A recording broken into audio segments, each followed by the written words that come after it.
Namaste, and welcome to Reiki Dojo. My name's Doug Hark, Sensei of Reiki Dojo, and let's just get right into today's topic. And again, I would love your feedback on this because this is just my view of the world, my model of the world, and I'd love to see what others think about it and see if there's something I'm missing.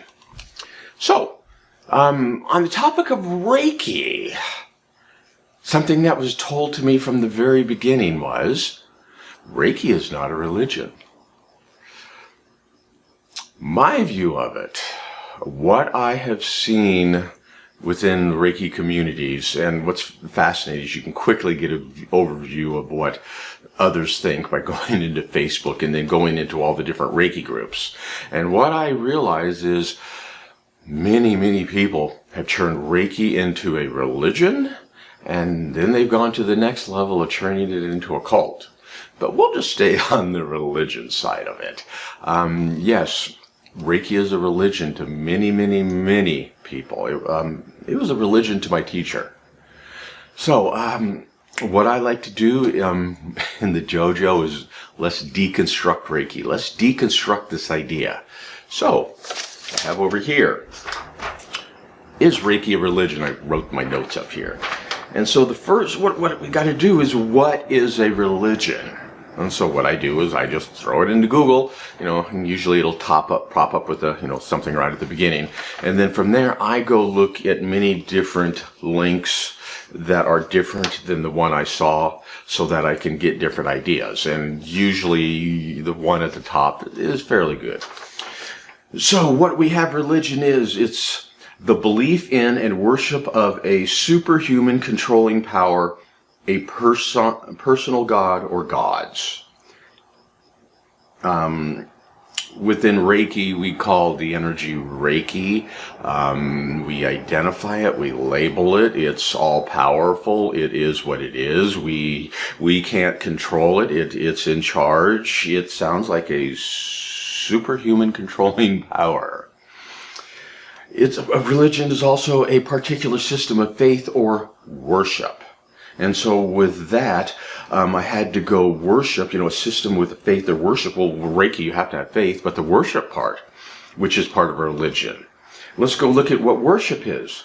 The noun is a feeling or expression of reverence or admiration of a deity. And the deity in this case would be Reiki. And there's definitely an admiration and expressive reverence for it. The next part is the verb. It's a show of reverence and honoring of the religious rites. Oh, honoring with religious rites. That's what it was. So what we do, it is to honor whatever it is you're worshiping. You have religious rites.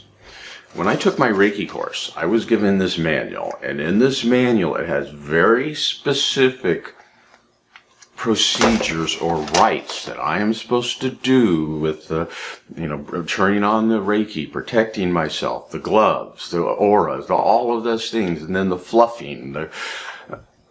It's a ritual. It falls right into it because I could go on. So for me, Reiki can very easily be turned into a religion. So then the question is, how do we keep Reiki from becoming a religion and then going to a cult? And all I'll say about cult is, a cult is when you believe in something and you will not question it. You believe in just 100% and you follow it, and that's the way it is. I believe Usui Sensei, the reason that he created the Reiki he did is he saw the other forms of Reiki being created from what came from China. And he said, wait a minute, let's create something different. Let's not stay to that. And what he really did was very simple. So he did what he could to not make Reiki a cult. So now, let's get away from cult, back to religion. We have the practices, we have the thought pattern, we have it should be this, the arguing about it, we have the idea of what we believe Reiki is. So how can we make it not a religion, not a cult, while still honoring what Usui Sensei gave to us? And what's interesting is when I was a young child, my grandmother, who was a very Christian woman, gave me an idea of what she believed God was. And even though she was a Christian in the Seventh-day Adventist Church, and they had an idea of he, him, gray band, beard, she told me that God is something so miraculous that the moment we try to define or identify what it is, it changes.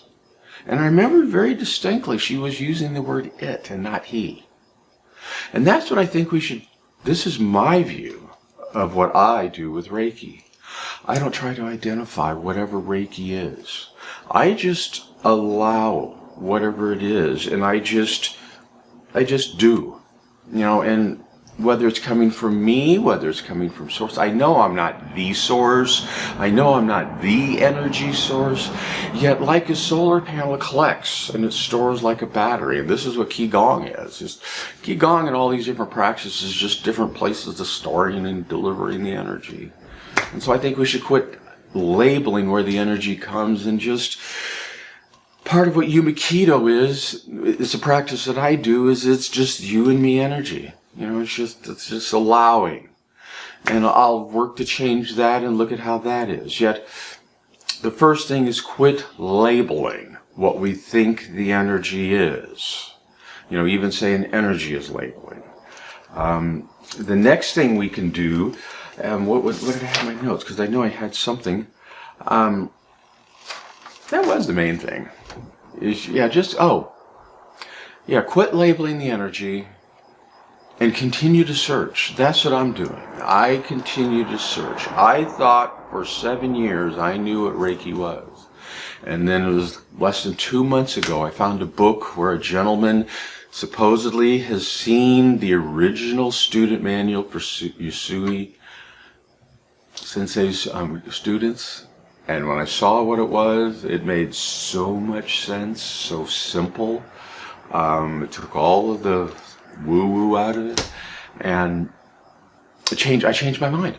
I changed what I didn't let Reiki become a cult, because I changed what I believed it was. And so now I have a new thought pattern, and I know I'll continue to change it. So that's my thought of it. I believe Reiki, too many, is becoming a religion, and I want to make sure that I don't turn it into a religion. So what are your thoughts? What do you think about that? I'd love to hear them. If you're watching this in the Reiki Dojo, please comment here. If you're watching this on Facebook, see if I can get this right, hit the subscribe button, so that you can hear more of my insights into what I think Reiki is. So for now,